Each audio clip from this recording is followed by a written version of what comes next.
Assalamualaikum warahmatullahi wabarakatuh. Perkenalkan, kami dari kelompok 5 ingin menjelaskan mengenai kebijakan produk global. Sebelumnya saya ingin memperkenalkan teman-teman saya. Terlebih dahulu, saya Trijayanti, lalu teman saya ada Priska Ayuwardani dan Yudi Rahmawan.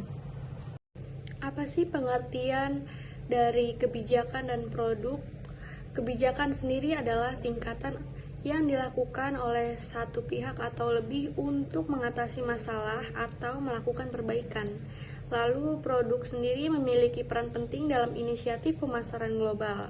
Istilah produk mengacu pada segala sesuatu yang dapat disediakan untuk memenuhi kebutuhan dan keinginan pelanggan. Karena pemasar perlu waspada terhadap kondisi di pasar lain, produk lokal berbeda dengan produk global. Di sini ada 5 tingkatan produk yang berbeda. Yang pertama adalah produk utama. Produk utama adalah barang yang memberikan kegunaan atau manfaat yang dibutuhkan oleh pelanggan. Lalu yang kedua ada produk umum. Produk umum adalah barang yang mencerminkan fungsi dari pokok produk tersebut. Lalu yang ketiga ada barang yang diharapkan. Ini adalah istilah yang biasanya diharapkan pelanggan saat berbelanja. Lalu yang keempat ada produk tambahan atau upgrade. Produk ini meliputi layanan dan manfaat yang membedakan suatu produk perusahaan dengan perusahaan lain. Lalu yang terakhir ada produk P. Dalam contoh ini, bisnis mencari sesuatu yang baru untuk menarik dan memenuhi permintaan pelanggan, atau dalam kata lain, perusahaan meningkatkan produk dari produk satu ke produk lainnya. Saya akan menjelaskan tentang strategi produk global. Produk memiliki peran penting dalam inisiatif pemasaran global. Produk lokal berbeda dengan produk internasional, karena pemasar lokal harus lebih jeli mengenali kondisi pasar global. Sifat produk perusahaan menentukan bisnisnya. Kebijakan produk harus diikuti di semua aspek bisnis, termasuk pilihan harga, komunikasi pemasaran, dan distribusi. Produk yang ditawarkan organisasi juga mempengaruhi pelanggan dan saingan. Membuat kebijakan dan rencana produk yang responsif terhadap kebutuhan pasar global, daya saing, dan sumber daya organisasi merupakan masalah bagi bisnis yang memasuki pasar global. Kebijakan produk harus mencapai keseimbangan antara keunggulan, kemampuan beradaptasi produk, preferensi pasar lokal, dan manfaat memuaskan sumber daya organisasi pada sekelompok item standar tertentu. Selanjutnya yaitu lingkup produk global. Yang pertama ada produk nasional. Produk dari suatu korporasi yang hanya ditawarkan atau dijual dalam satu pasar nasional atau regional disebut sebagai produk nasional atau lokal. Misalnya, Coca-Cola menciptakan minuman rasa ginseng non-karbonasi yang hanya tersedia di Jepang. Kedua, ada produk internasional. Produk yang dijual di pasar global adalah produk internasional dan regional. Produk yang dijual secara internasional tidak memiliki nama dan merek yang sama di semua pasar. Selanjutnya, pertama, kekuatan dalam mendukung strategi produksi global. 1. Persyaratan umum pelanggan. Konsumen di seluruh dunia sangat mirip di banyak kategori produk. Fungsi produk yang digunakan bisa sama. Kondisi penggunaan atau manfaat yang dicari juga dapat dibandingkan. Contohnya, barang yang ditunjuk untuk pasar Apple. Hingga Oktober 2008, Apple telah menjual hampir 13 juta unit. Sejak iPhone diluncurkan pada tahun 2007. Keunggulan smartphone adalah pendorong utama di balik penciptaannya. Adopsi di seluruh dunia sangat disukai di kalangan anak muda. Dalam beberapa kategori produk, preferensi konsumen terlihat konvergen secara mantap namun bertahap. Bisnis mobil adalah sektor lain di mana preferensi konsumen menjadi lebih mirip. Dan yang kedua, pelanggan global.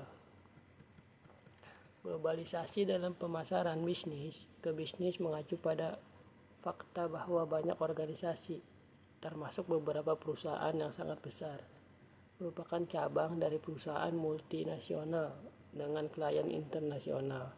Keputusan tentang pembeli dan akuisisi biasanya diputuskan secara lokal atau setidaknya regional.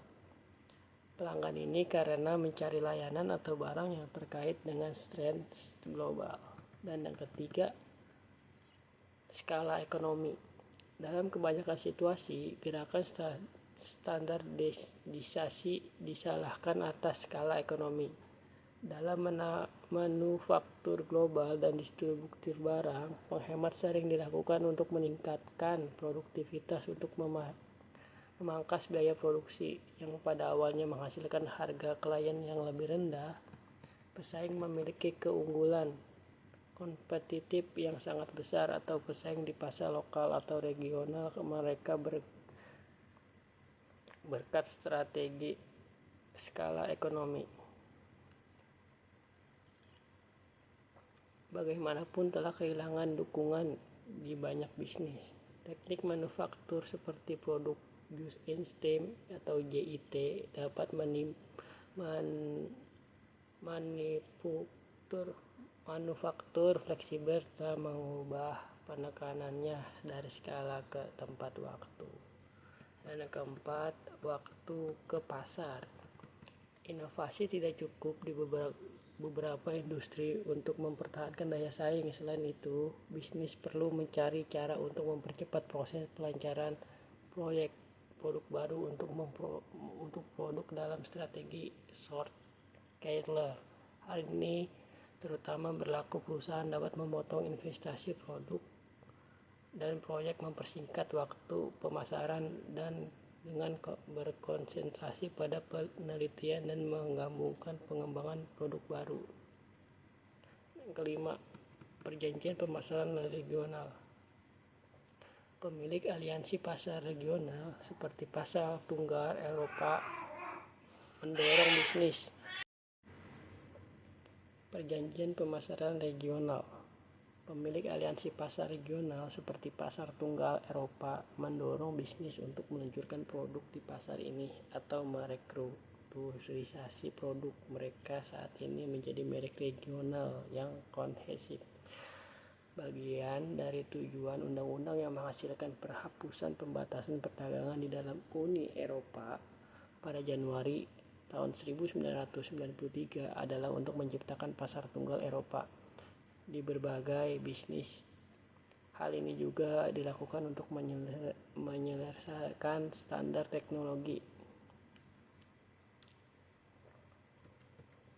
Strategi manufaktur Uni Eropa didukung oleh tindakan ini. Misalnya, Mars saat ini berfokus pada Eropa sebagai wilayah pasar tunggal yang dapat dikelola beberapa barang. Perusahaan diganti namanya oleh Mars menjadi merek dagang Uni Eropa. Kristanto 2011. Selanjutnya, produk baru untuk pasar global. Saat membuat item baru untuk pasar dunia, 3 faktor penting harus diperhatikan.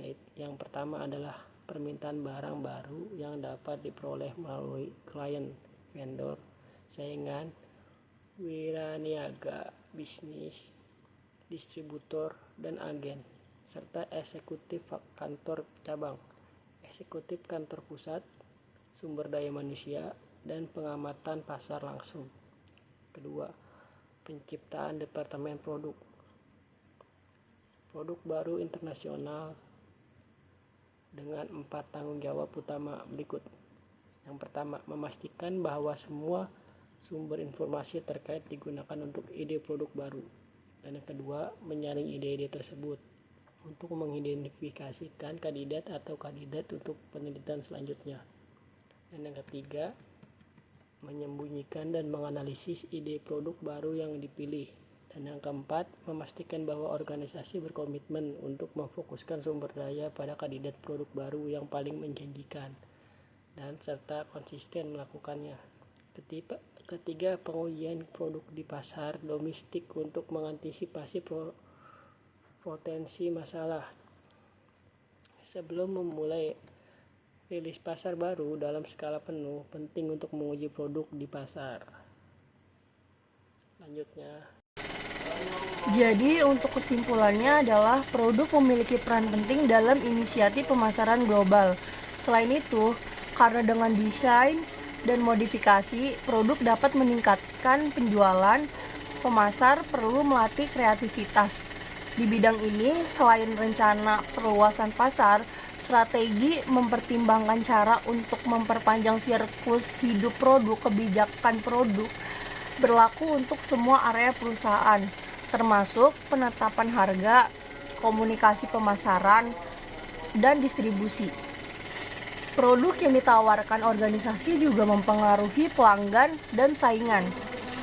Permintaan dan persyaratan R&D dipengaruhi oleh teknologi produk dan strategi perusahaan. Membuat kebijakan dan rencana produk yang responsif terhadap kebutuhan pasar global, daya saing, dan sumber daya organisasi merupakan masalah bagi bisnis yang memasuki pasar global. Kebijakan produk harus mencapai keseimbangan antara keberuntungan menyesuaikan produk dengan selera pasar lokal dan keuntungan memfokuskan sumber daya organisasi pada kelompok item standar tertentu. Cukup sekian video presentasi kelompok kami. Mohon maaf bila ada salah kata. Assalamualaikum warahmatullahi wabarakatuh.